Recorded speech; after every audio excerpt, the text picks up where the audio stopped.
Hello and welcome to episode 112 of Gondor Calls for Ale, a Middle-earth strategy battle games podcast. I am your host, Sam Gallagher, and in this episode, I'm all alone.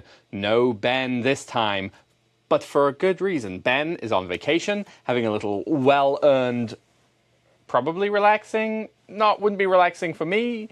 Ben is hiking, camping, canoeing, enjoying the grand outdoors, which is excellent, and hopefully he's enjoying that. We were going to film an episode before he went away, but alas, timing didn't work out. So I'm doing a solo episode, and I will prove to you how much I love the sound of my own voice by taking on an episode all by myself. Before we go into what this episode is going to be about, we will go into the best segment of any Gondor Calls for Ale episode, which is, of course, the ale. So, for this episode where I'm all alone and all by myself, I am having a Lonely Mountain Lager, a rich and gold-toned brew, perfect for drinking while surrounded by wealth, but also being all alone with not a host in sight. Got through that, had to read it a little bit, but that's all right. So, dear listener, dear viewer, what are we going to be talking about in this episode? Ben and I have been having a great time doing these army list reviews. I guess that's sort of the easiest thing to call them, army list reviews. So much so that I didn't want to go ahead and do one by myself. I think those are more interesting as a conversational episode where we can go back and forth and talk about stuff. So I'm going to break this episode into two sort of different segments. And I don't know how long it's going to be. Hopefully a reasonable length. I do like to talk, so that is quite possible. But I don't have like a list of notes or bullet points or anything. I'm just winging this and giving you my thoughts and feelings and assuming that my penchant for over-talking carries me through and we get a decent length episode that's hopefully interesting and entertaining. See, I've already told you it's going to be in two parts and then kept going for a little while. I think we can get this. The two parts, or the two segments, are going to be talking first about the recently announced battlehosts. I think that's still the name they're going with. I'm going to try and multitask and pull those up as I talk. And then we're going to talk about my prep for the Nova Open, which is coming up in a couple of short weeks. Or, well, normal length weeks, but they're going to go short because I've got a lot to do. So, hopefully that sounds interesting to you. I think it's also covering the Nova Open is sort of just going to be like getting ready for an event in general and stuff. But before we do that, we are going to we're going to talk about battle hosts. But before we do that, I'm going to take a minute to say thank you so much to all of our Patreons. If you're enjoying this episode or any of our other episodes, any of our battle reports, any of my hobby videos, any of that stuff, please consider checking out our Patreon. There is a link in the description of this episode, and we really couldn't make these episodes and this content without them. So if you are one, if you ever have been, or if you ever become one, thank you so much. You can also, if you would like, and don't want to create a Patreon account, you can also support us here on YouTube by becoming a YouTube channel member. And again, I just want to thank our channel members so much for your continued financial support. It really does mean so much. With that said and done, the only other little plug I have is our Discord. There is a link in the description of this if you want to chat about your prep for Nova or what you think about the battle hosts or anything else, show off your cool hobby stuff. Join us on Discord. We've got a great growing community there, a lot of cool stuff just being chatted about, showing off. And we also have channels for other non-Middle-earth games. Perhaps you are into X other game, please feel free to post it there. We also will put the call out, and we have a channel called For Frodo, aka For the Podcast, if you want to show off some of your work and have us display it when Ben is back and does our hobby highlight slideshow and talk about all the cool stuff that our community is painting. Great, plugs out of the way and done.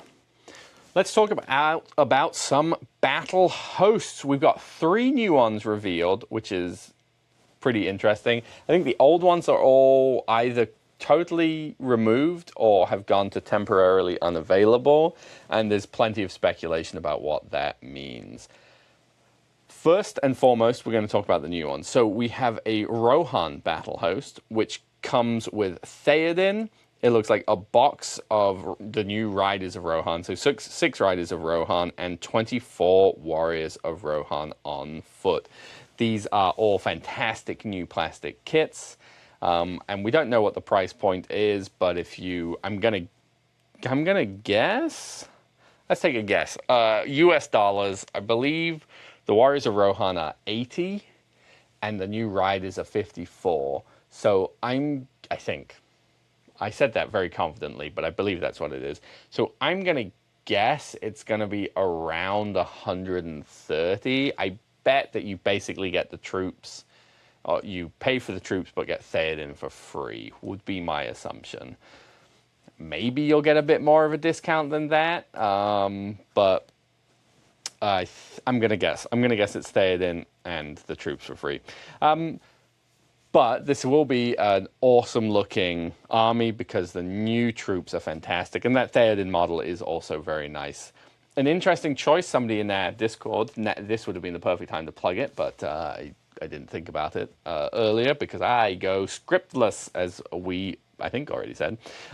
Somebody made an interesting point that in the previous edition of the game and the last Rohan battle host, when basically Rohan relied on having Theoden, you got Éomer, and then this edition where Éomer is like the best Rohan hero, kind of the bee's knees, and Rohan don't rely as heavily on having Theoden being the specific hero because it's within range of the Rohan general most of the time. You get Theoden. It's a little funny, but I also appreciate that you're mixing it up and putting in a different hero than the last time.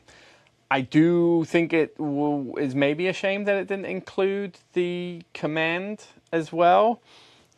Probably at that point it becomes like a very expensive or a pretty expensive box, and maybe this is geared more towards the entry level. Well, I mean, it definitely is, right? But it's maybe geared towards I'll try this game for, whatever, let's say it's $135 box. The issue, of course, with all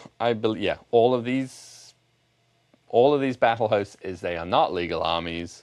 This one's the closest, but you can only use 18 warriors because Theoden's only a hero of legend. So let's say you build this army, you're going to take those 6 riders, Theoden, and then 12 warriors on foot. You get 6 dismounts as well, and then 6 extra warriors. So, not bad. I think it is probably going to be the best looking of these battle hosts. Next up, we've got the Mirkwood battle host. I think this is really cool and really interesting, even if it's kind of like a little, it's questionable, right? So you're going to get, to protect the woodland realms, you get Legolas, captain of the King's Guard, and the respected warrior Tauriel. You also you get 20 Palace Guard and 20 Mirkwood Rangers. So I believe in this army, both Legolas and Tauriel are heroes of valor, so you can certainly use more of the models. You'd have to max out, you'd have to put all the Palace Guard in Legolas's warband to where you can use 15 of them. Let's say he is a hero of legend, it's still only 18, so you get a couple extra, and then Tauriel is definitely not a hero of legend, so at most she's leading 15, so you do still have some leftover ones. It's a weird choice to use Palace Guard because the only other model in the army that can lead them is Thranduil. Obviously, the reasoning, it seems clear in my mind, the reasoning is they're plastic, as are the Rangers, and this is a set of plastic heroes that Games Workshop makes. So these are all plastic boxes, getting away from, they're no longer making anything new in resin, and Finecast is shit, and it's just sprues in a nicely repackaged box. This is, I will say, a battle host I would consider buying because these are comparatively new plastic models, and are actually really nice plastic models. I have a box of the Palace Guard, because in the previous edition I was going to do a Mirkwood army, but I had no interest in doing Mirkwood elves because those are crappy Finecast models, so I was just going to do an entire Palace Guard army, which is you can't do anymore. I mean, I guess you can take 36 of them if you take, no, 36 if Legolas is a hero of legend, which I don't think he is. I think he's Valor, so you get 33 of them, which is probably more than you'd ever really take, especially if you take Tariel and a handful of Rangers. But yeah, it's definitely an army I would consider doing. I think the Mirkwood Rangers are really, really awesome models. I do think that the army of them, which that would be the other way to play this, is just use all 20 of the all 20 of the Mirkwood Rangers and the Legolas and Tariel in that, in like a ranger army. I just don't think that it's a particularly fun army to play against. It's just so much shooting, and it's not great. I think it's fairly negative play experience. So it's a weird box in the sense that you're like not overly useful in working towards having an army. I would guess that if you were playing Mirkwood, you want more of the Mirkwood elves and a smattering of the other two things. But again, because because these are the only plastic kits for that army, that's what you're going to get. And now we get the Doggle battle host, which is the only evil one revealed, where we get Bolg, Spawn of Azog, mounted, his new plastic model, so you get foot and mounted. That was the same with Theoden, right? You get foot and mounted. What is it? 6 Hunter Orcs on riding Felwargs and 24 Hunter Orcs. This is a weird one, just in the naming convention of it. Dongledor is not an army list. You get the Pits of Dongledor, but you can't take Azog, or you can't take Bolg. You have to take Azog. You get Rise of the Necromancer, where you can't take Bolg, but you can take Hunter Orcs. You get Azog's Hunters, which is what this army is. This is an Azog's Hunter battle host, but it would be weird to name it that and then not include Azog, especially if you're trying to introduce somebody new to the game. You're like, oh, Azog's Hunters, and no Azog, though. It's cool. Again, the Hunter Orcs are actually pretty decent models. They're I don't like the weapons on them. I don't love the design as in from the movies. So it's not my favorite, but I think it's the evil army that they can release that's in closest competition for new models. So the Rohan, with the exception of the Hill Tribes. So it's that's the weird thing I think about some of these battle hosts, is it feels like they're trying to check some boxes, right? The boxes they're trying to check, all plastic. That, I think, goes without saying. That's what the previous ones were.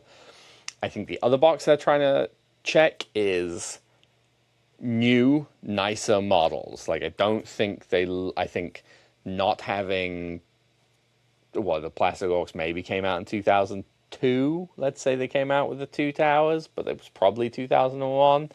So 24-year-old models, maybe. I mean, at best, they're 23-year-old models, right? I don't think they're super stoked about putting models that are honestly showing their age pretty badly in with a new plastic hero. Same with the Morannon Orcs. Morannon Orcs, even when they came out, were bad sculpts. I do not like them. I think the profiles, I enjoy the profile, terrible models. So I think they are so they're going for all plastic, they're going for new models, or the newest models possible. And then the added complication to that is I think they're trying to get multiple unit types, as in a cavalry option and a troop option, or with the Mirkwood, 2 different troop types. So the newest evil army that they could have done, right, would be Hill Tribes.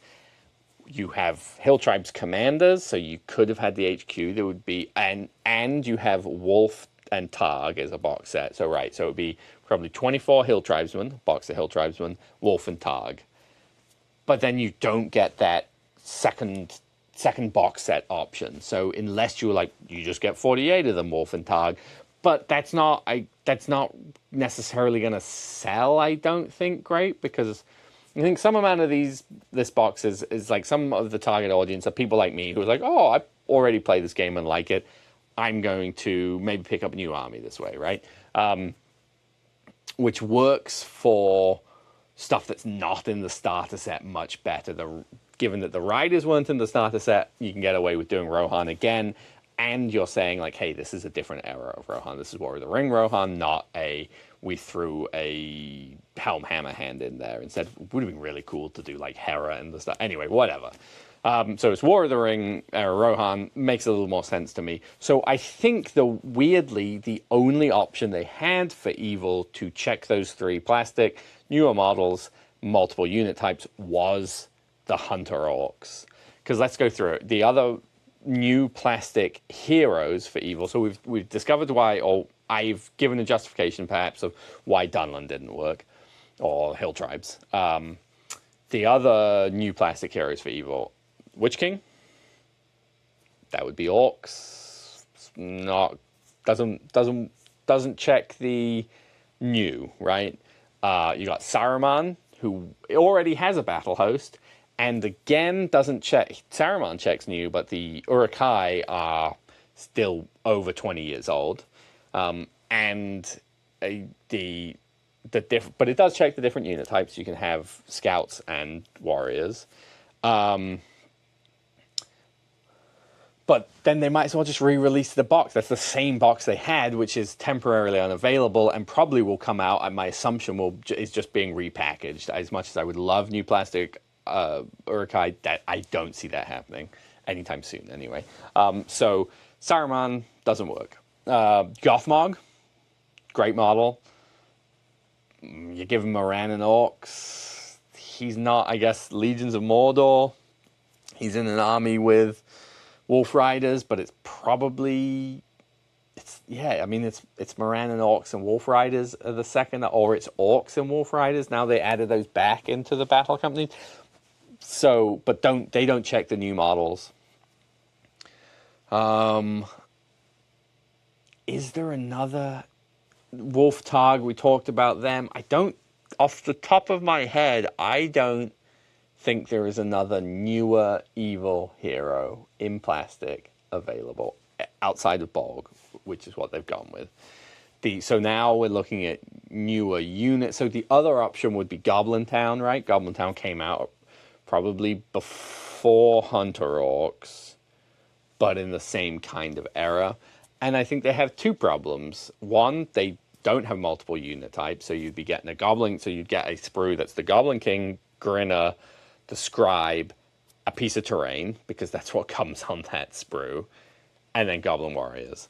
And that just feels like a starter set, because I think the Goblin King's a couple pieces, but everything else is basically, and the Scribe's a couple pieces, but everything else is a single part model. They are okay models. They're not, but they don't have multiple unit types, and I just don't think it's really fits. I guess you get a Goblin Captain as well. So in some ways, it's like doing 24 Goblin Warriors, the Goblin King, and that sprue is like the best possible battle host. You probably want to bump it up to 48 Goblin Warriors, and even if you did that, you would actually be able to field it.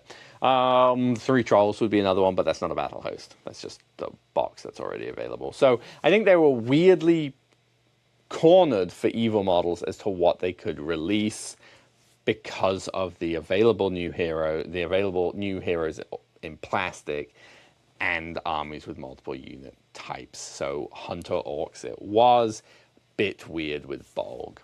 For me, I think it would be I think it would be really fun. No, I'm going to say, so for me, the two of this I'm considering is Mirkwood, because I don't really own those models. I definitely have a Legolas, and I think I have a Forge-World Tariel, and I have a box of Palace Guard. But I guess I can never use 40 Palace Guards, but it gives me more options to, like, I don't need the ones with bows. I actually don't know if they come with bows. Are they all just... No, they're all spear and shield. So maybe I want way more shield, or maybe I want way more spear. Having the 40 would give me that option. I don't have any rangers. Cool, great. So like that's an army that that's a box that I can buy and start building towards an army. I also would consider buying Mirkwood Elves and just replacing the Palace Guard heads and shields and be like, these are my Mirkwood Elves, deal with it. Rohan, tempting just because the new models are so awesome, and having more of them, I have 1,000 Rohan armies and I would be happy to have more of them. I have a Theoden, so it's not that appealing. So that would really depend on the cost of the box, where it's like, I get a Theoden for free. Do I need more warriors on foot? Sure. Definitely want more riders? Sure. I'll get a free Theoden. Hunter Orcs I would be really interested in, but I don't need another Bog. There's no reason for me to own another Bog unless I want to convert him. So again, unless it's a situation where the Hunter Orcs, like the box is just the cost of the Hunter Orcs and I get a Bog for free, then like, fine, but it's not that appealing because I probably don't need I have a bunch of Hunter Orcs on foot, so I probably don't need them. So it's an interesting one. It's a little disappointing for me as far as new package stuff to buy. I guess I like to vote with my dollar. I like to say, hey, Games Workshop, make more of this stuff because people buy it. What I was going to say before I sort of went into that is I do think it'll be really fun to do sort of like a battlehost league. And that might be something I'll talk to Ben about, us trying to run or facilitate through our Discord. I think it'd be more fun if you could do a Battlehost League that could meet regularly. And by that, I mean you pick one of the Battlehosts and you build an army from it.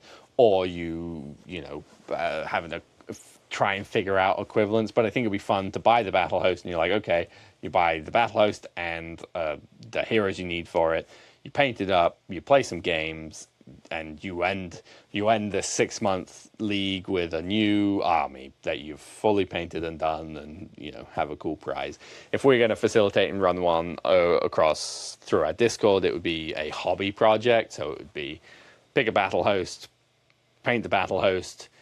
Maybe we say, I don't know, we give 2 months to fill out the heroes.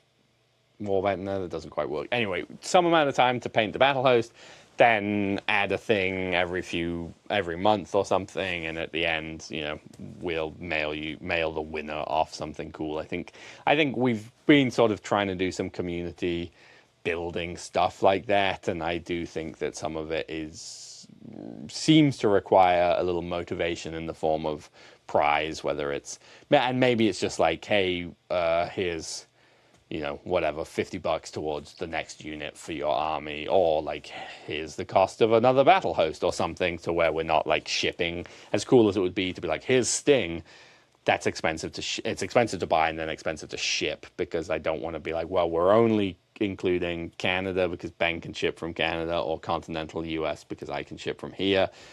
It would be more fun to have a international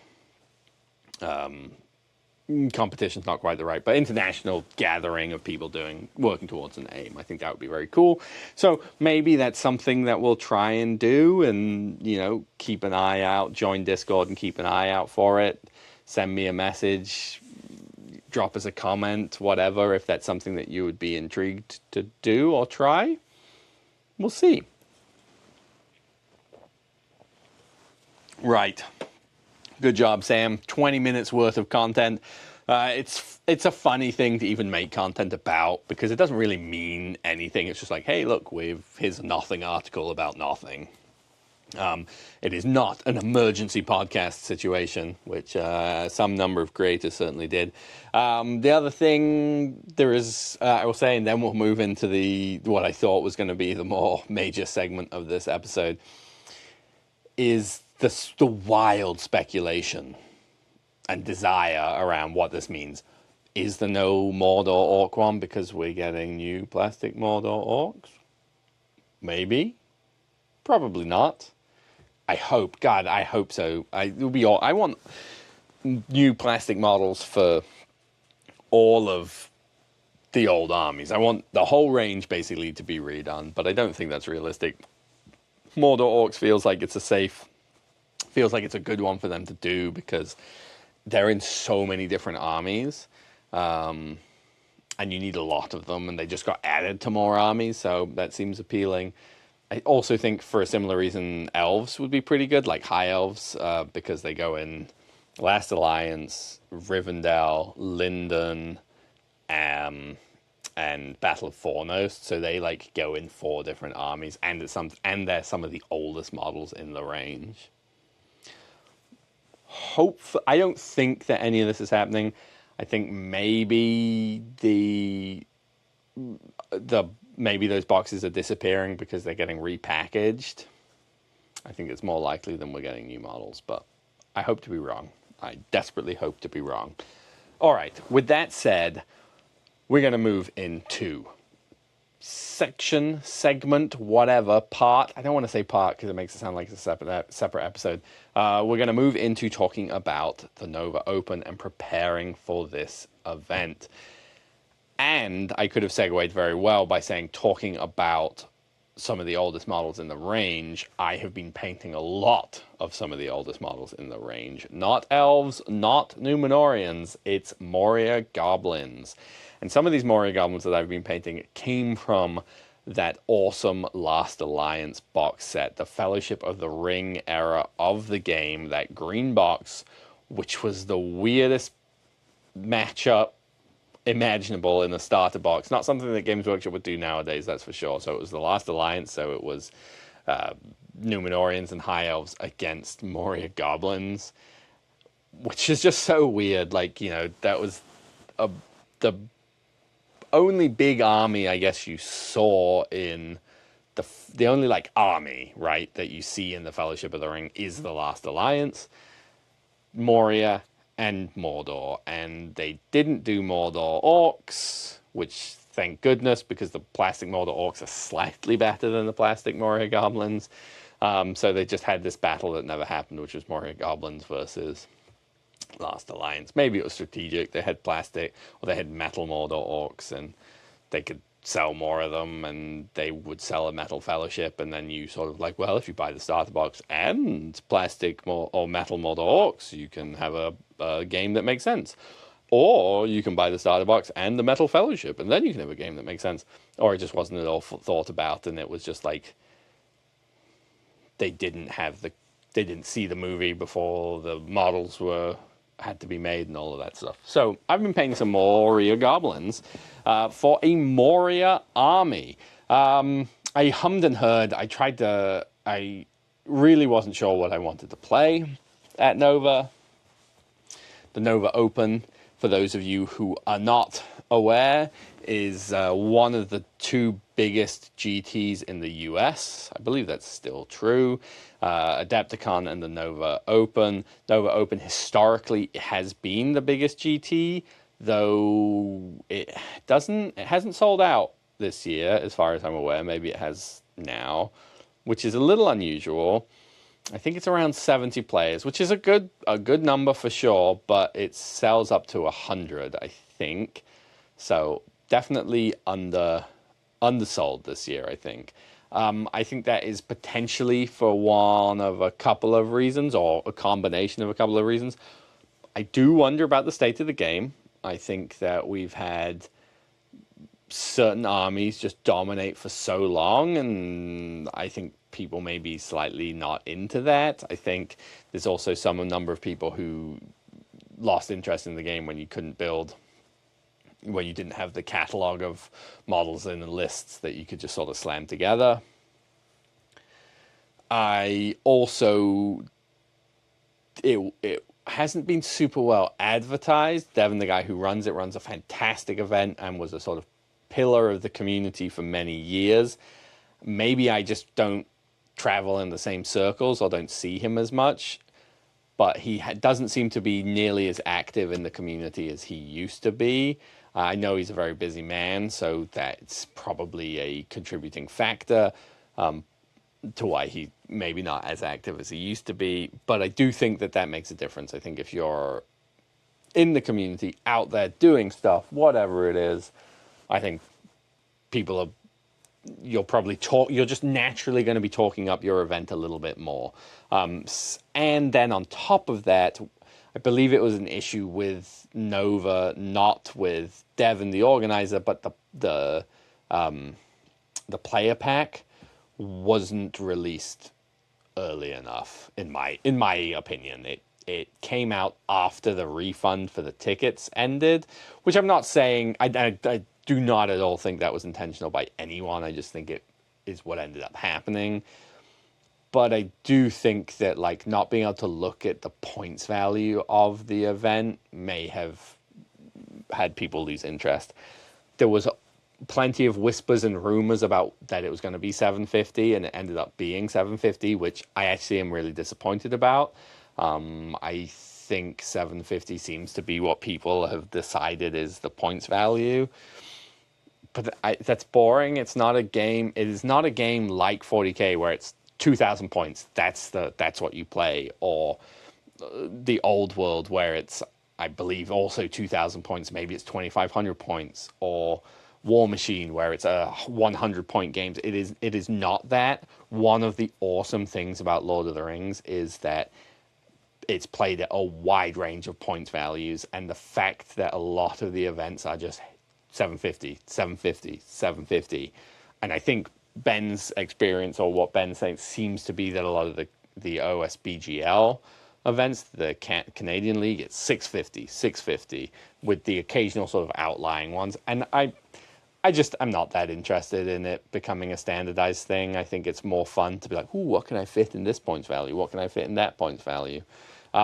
But either way, I think not having access to knowing that in advance makes it a little bit harder. I always struggle the closer I get to an event not knowing the points, because quite often I end up painting a brand new army for the event because I'm like, ooh, this is something I wanted to do. To motivate myself to do that, I'll set a deadline, which is going to this event and playing with this new army. I'm not an avid competitive gamer, so I've learned I have more fun if I'm working on something new, if I've worked on something new for the army, whether that's a new hero, a new warband, a big monster, like whatever it is. If I have something new that I'm excited about, I get excited about the army. If I just show up with an army I already have, I end up just being like a little more disinterested. So I think those are some of my thoughts around why Nova hasn't sold as well as it has in previous years. It's a fantastic event. I enjoy the convention. The tables are awesome. Devin runs one of the greatest events. He's a very competent and competitive player. He knows all the rules. I'm not worried about calling a judge because I know I'm going to get a good and fair ruling. So it is a super fun time. So if you're on the fence, I would strongly consider going. There is, of course, the doubles on Friday, and then the Saturday and Sunday GT at 750 points. The doubles is 700 points a team, so 350 points a person. Once again, Ben and I will be playing in both the GT and the doubles. We, once again, have not really thought through our doubles list very much. So I'm not sure what we're going to play. Hopefully something more interesting than Men of the West, like we did at the last couple doubles events, because that sucks and isn't fun. It's also just become a weirder point. Harder to split because you can't just do Gwaihir and 2 Eagles as the 350 part of the army. So we'll figure something out for doubles. But my main focus in the last of this episode is talking about what I'm going to play and any considerations that I have going into this. So first off, it's a 5-game event. I think that is important. I think it's good to it's good to know you've got to have an army that you're okay playing over 5 games. So if you're having a bad time and you're committed to playing all 5 games, your army choice can be part of that, right? You also have 3 games on Saturday, 2 on Sunday, so it's got to be an army that you're like playing 100 goblins. That's a lot, every round is going to go really long with that. So that's a consideration. That's not doesn't tend to be something I think about too much. What I think about more is am I picking something that is so bad, or is well, maybe it's good, but probably not, that at 750 I'm just going to get destroyed, and it's just going to end up taking the wind out of my sails fairly early. So one of the things I was thinking about was Cirith Ungol. I just don't think it's very good, period. And I don't think it's very good at 750. I think it might be okay at 650, maybe 600 kind of points value, where people who are taking the big heroes aren't taking a second one, or if they are, they have really low model count. So, that some of that kind of stuff. And for the way I like to play, I like to have something cool, combat-oriented, probably, big, smashy, whether that's a big hero, a couple of big heroes, or some monsters. So one of my thoughts was Army of Edoras. I played around with the Riders of Theoden version of it, where it's Helm, Haleth, Freyalaf, Leaf, and Hera, maybe? But it's a bunch of the big heroes. You just go in, call a bunch of heroic combats, and just try and butcher your way through with 6 riders, and just butcher your way through your opponent and just have a smashy time. I didn't love the idea of that, because that just feels very... I don't love playing against all hero armies, and that feels sort of hey, if you have a couple heroes that don't do very well, you're in trouble, and playing objectives is harder. And I like playing with an army. So I then looked at an Army of Edoras that was Helm on horse with 18 Royal Guard or I think it was 17 Royal Guard on foot and a banner on foot. It had Haleth with a handful of riders, and Hera, Bride of Helm, with a handful of riders. It was sort of the nice combined arms. You had your Fight 4, Defense 6, Rohan Shield Wall, which is a hard thing to get. And you've got a good amount of cavalry, 2 Fight 6 striking heroes with 3 attacks on a horse. Helm's getting free heroic combats, and Hera's neat and cool, and it can sort of be a family outing. So I thought about that, started working a little bit on it, and I was just really not sure about it. So I had a great conversation with Ben, and sort of was talking through, and, Helm's good for sure. He's much more survivable than he is, but he definitely can die. It's all right, I don't know. And then I was maybe I'll just play the Balrog. I think Depths of Moria is still a solid list. It's definitely not insane anymore, losing the all-the-time battlefield-wide banner and drum effect, but you can still take a drum, so you basically tax the list 75 points, that's a chunk of Moria goblins, right? And you get the Balrog. Move 8, he's got his Lash, he's defense 9, fight 10, free heroic combat. There are certainly ways to deal with him. He can't be one-shotted, but, you can feed him one warrior and sort of bubble wrap in a way that he can only kind of get into one more. So there are definitely ways to deal with him. But every time I play into a Balrog, I'm ooh. He doesn't give up points for break very easily, doesn't lead a kill really hard, even lead a wound sometimes, 4 attacks. You can't be really hard to shut down with magic. The Balrog has a lot of pros in the Sam Gallagher book of, I want my one, if I'm taking one big hero, I want my one big hero to do stuff. So that was really tempting. Then I sort of started... So then I was playing around with Moria Goblins. I wrote some lists, and I was yeah, okay. We can paint up some Moria Goblins, have a good time with that. And I was having this conversation with Ben, and I was it would be really fun to do one of the Moria armies I've wanted to do for a long time is an army led by Durbers with a bunch of cave trolls. I think cave trolls are pretty iconic for me in Lord of the Rings. That awesome scene in Moria, they have a cave troll, all of that. So I was planning. I was like, oh yeah, if I had the models, Ben, and the time, I'd probably do. I'd be tempted by Durbers and 3 cave trolls. So I was like, yeah, that actually does sound pretty appealing. So I went and I knew I had some number of Moria goblins. I knew I had some number of cave trolls. So I went through my stash and I found enough Moria goblins for all I need.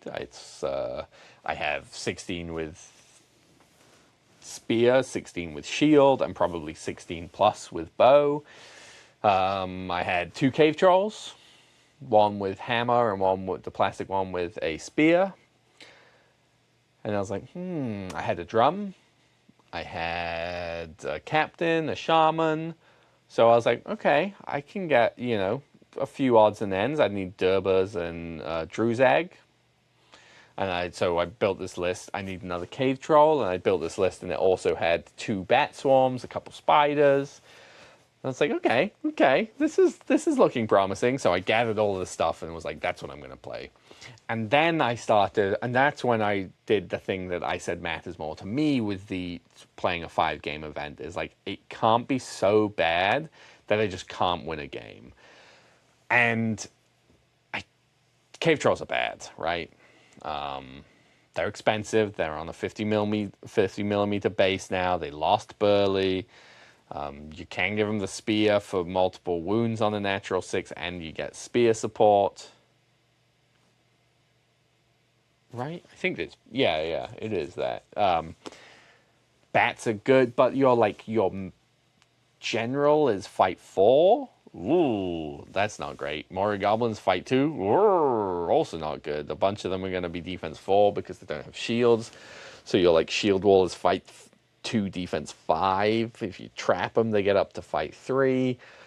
And what's made up, what makes them still good is that you can have a lot of them, and you have a Balrog in the depths of Moria, or dragons, right? That's kind of the thing that makes them good. And while 3 cave trolls are really cool, I just don't think 3 cave trolls are going to tip the balance. It doesn't take much for your opponent to get a couple heroes into the cave trolls and kill through your the pieces that you're like, I'm relying on them doing work to win this game. If they had better intelligence, they might be better, because then you can be like, well, you put a hero into one of my cave trolls, one of my other one's going to hurl and knock it over, and they'll survive, and but their intelligence 9, I think.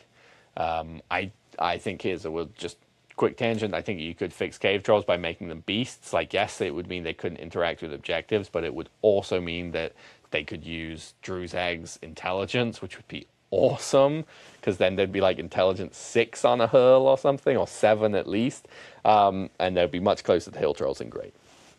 So I was humming and hawing. I had all these things. I was like, well, have one of them with the troll spear basically just be around Durbers all the time.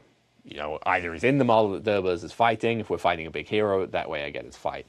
Or he's there to spear support Durbers, essentially for 1 attack. Sure, fine, I'll take the extra die. But fight 6. And then if I jump a bat in, I'm out fighting everyone. This is great. I can make this work. But it just felt too trick. But then essentially what that ends up being is you pay 80 or 85 points to give Durbers +1 attack and fight 6. That's not great. Obviously, it can walk away and do other stuff, but if I'm basically just using it as a spear support or to put into combat with him, not great. So then I was chatting with Ben some more, and I was like, what do you think about 2 cave drakes? And I think I was like, should I do Moria with 3 triple trolls or double drakes? And he was like, triple trolls. And I was like, great, cool. That sounds, okay, makes sense. Sure, that supports my desire to do 3 trolls. And then he was like, we were sort of texting and chatting, and he was like, just out of interest, what upgrades were you going to give to drakes? I was like, no, Ben, I'm talking about the cave drakes, not the dragons. And he was like, oh, well, definitely the drakes. So then I was like, okay, that makes more sense. Ben hates dragons, if you are unaware. I think the breathe fire, he's been done dirty by the breathe fire one too many times for him to enjoy those models. So that's what I decided I was gonna do, was some Moria with 2 Drakes. That feels like it's potential. It has potential. It's got the tricky. The tricky. It's got the eggs. It's got the 2 big smashing monsters with monstrous charge. Fight 7. They're one might. They can lead some warriors. I've still got Durbers because I like him as the king of Moria. I think it's kind of neat, and I think it's going to be a pretty cool army on the table. So that's what I decided. That's sort of some of why and how I got there. Is it going to be good? I don't think so. I don't think it's going to be bad. But I do think if I play into somebody who has a similar kind of list, I may be able to win games. I'm going to lose to so many armies just because, so many of them are way better than Moria Goblins. And unlike the depths of Moria, my army can be broken. Once it's broken, they're out of there. They're all low courage. My heroes aren't great. I guess I'll be trying to keep the Drakes by the egg markers to give them fearless, but I do think it gives me more agency to win games than the triple cave troll. So, my plan going into Nova, as always, is I'd love a winning record, but probably, lose the first couple games and then spend the last few playing with people who aren't in it to try and win, just there to have a good time, and we can play some hilarious games. I think there's part of me. I was talking to Ben. I was like, if I do these three cave trolls, I've got to show up and play my own game, and by that I mean I got to show up and be like, I don't actually mind the winning or losing. I mean, I always do, and that's something I struggle with. But like my purpose in this game is to have Durzeg kill their leader, right? Like, he's taking crowns. That's what he's doing. Or Durbers, Durzeg. Like, that's what he's doing. His game is to get a bat, be spear supported by a troll, get a bat into that combat, trap you, and kill your leader. Like, that's what we're going for, because it'll be fun and funny. With Cave Drakes, got a little more agency to actually try and win games, I think. Having 2 of them, I think, is probably fairly strong. There were definitely a number of Articon lists with 2 Cave Drakes. It was a lower points value, so no Durbers. But yeah, we'll see. So yeah, that's the plan. Go and have a good time.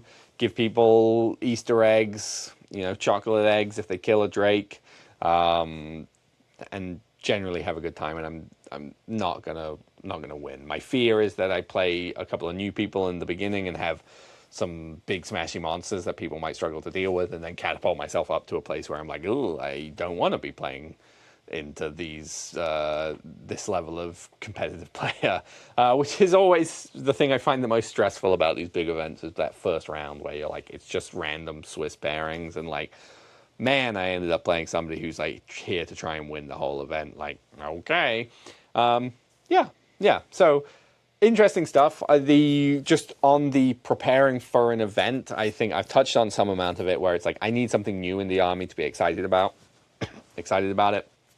Other people obviously can get excited about other things. If you're like, I'm trying to be the best X-Army player.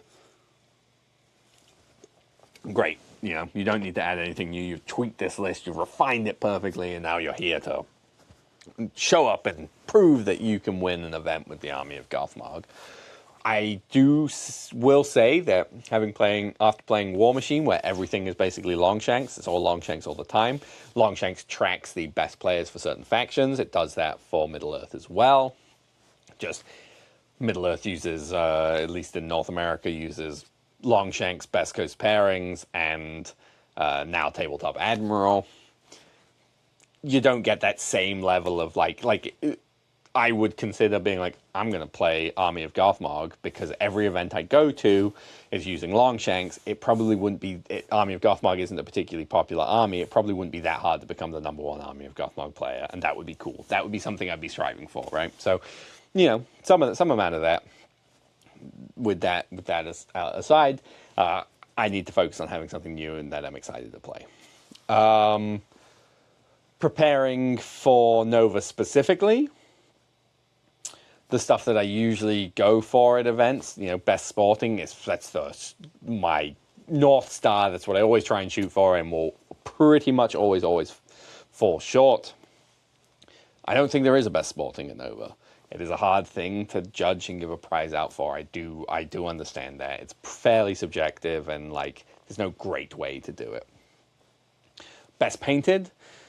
I historically don't have a very good run of that at Nova, and then last year they swapped over to Games Workshop judges, which is a bit weird. Obviously I like to do well, but I have no expectations to do well in painting at Nova because I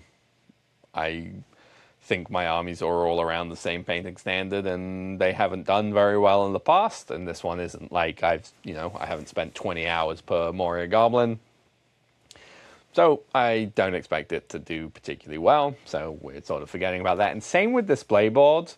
I've been pretty disappointed in the past because there was a year I made an awesome Helm Hammerhand display board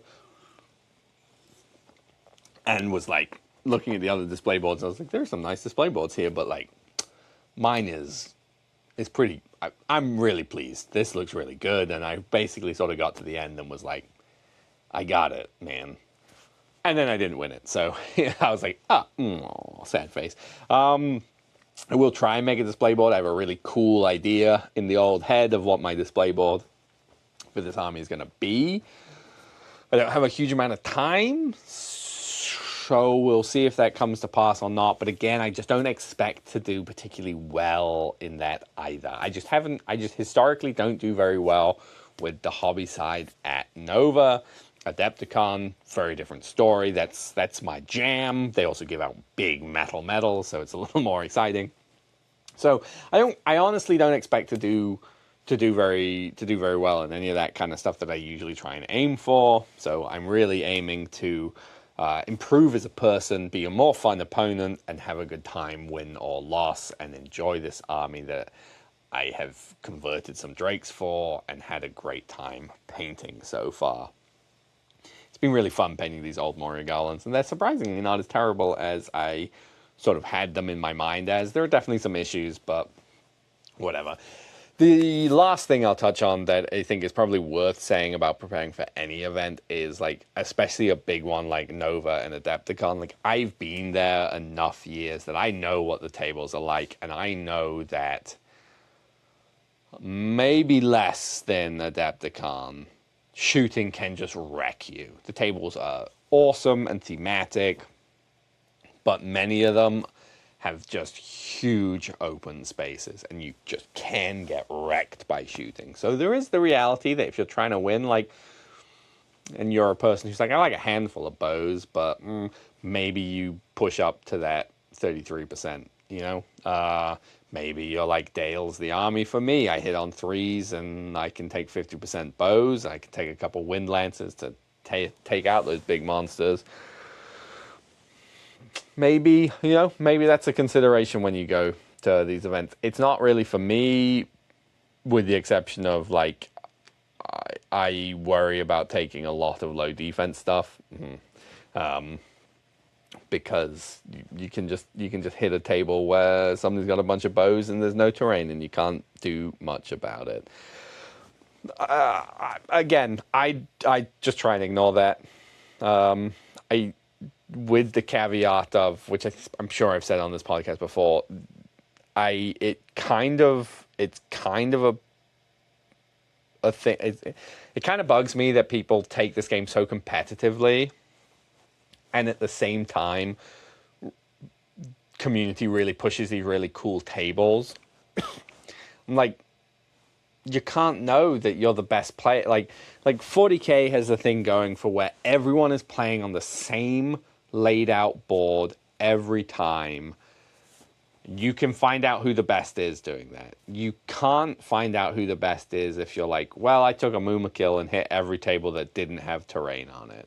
Or I took 2 Avenger Bolt Throwers because I know that the terrain at Articon is just basically non-existent. And I ran into somebody who's much better but was playing a list that I got pretty lucky with my Avenger Bolt Thrower rolls and just mowed down half their army before we even hit combat. You know, like, it just bugs me that we're like, it's a hyper-competitive game, very important, be competitive. And then you're like, yeah, but my Hobbit board looks awesome. And you're like, it's just 4 hills and some hedges. Like, I can't hide from bows and play the game. So I'm all for epic tables. Like, that is, in my mind, way more important than finding who the best player is. But I just think if you're in a position where you're like, this person's amazing, this, that, the other, like, whatever it is, I take it with a grain of salt, and I would suggest doing that too, because you don't know what their table run has been. That is my little soapbox about that. This has been a close to an hour-long episode of me rambling and talking. We got a bunch of content in about the battlehost boxes. We got a good bunch of talking about Nova. I am super excited about Nova. The thing I'm most looking forward to, which I will try and remember to ask Ben what he's most looking forward to the next time we record together, seeing a bunch of friends. I'm looking forward to it's a gathering, like an Entmoot. People I haven't seen for a while, playing a bunch of games. Ben and I are going to film some games on the Thursday. We've got a doubles game set up to film a battle report for. Swing on by. We'll be around the Lord of the Rings stuff pretty much all weekend. If you want to get a game in against Ben or I, let us know, and we'll, try and find a time. Throw down, get on a table. If you want to be featured on a battle report, you got a cool army you want to show off, whatever, let us know. There's a non-zero chance that by come Sunday I'll be like, I'm happy to drop from this event and film some games with people. So, drop us a message, come stop by, say hi. We'll probably have some stickers to give away and all of that kind of jazz. And again, Nova's a great time. If you're on the fence, definitely come. One of my absolute favorite conventions. With that all said and done, I think I can wrap up this episode. Thank you for listening. Thank you for watching. If you haven't already, subscribe to our YouTube channel. Give this video a like. Drop me a comment. Any of that kind of stuff. And I hope you found this rambling episode interesting. We'll be back in 2 short weeks with another episode, whether it will be an army review or perhaps Ben and I will dust off the old audio battle reports to talk about how the Nova Open went for us. Thank you for listening to Gondor Calls for Ale. We hope you have enjoyed this episode. We at Gondor Calls for Ale are officially sponsored by the Baron of Dice, the producer of premium wargaming dice. These beautifully hand-swirled resin dice have no micro bubbles and are therefore perfectly balanced. With over 3,000 variants and unique designs, nearly every tabletop gaming system is represented. So check out the description of this episode for a link and a discount code. Go buy yourself some new dice and let the good times roll. We at Gondor Calls for Ale are not associated with Games Workshop, New Line Cinema, or the Tolkien Estate. We hope we have not misrepresented or offended anyone. These recordings are strictly recollections of games we've played and are not commentaries on the character or competence of our opponents. They are intended purely for entertainment and we hope they will be taken as such. You can find us on Patreon, see the link in the description. Supporting Gondor Calls for Ale there helps us continue to produce these episodes. You can find us on Instagram at Gondor_calls_for_ale. Feel free to send us a message there. Or on Facebook as Gondor Calls for Ale, another great place to send us a message. Or you can send us an email at gondorcallsforale@gmail.com. As Boromir, Captain of the White Tower, once said, remember today, listener, today this episode was good.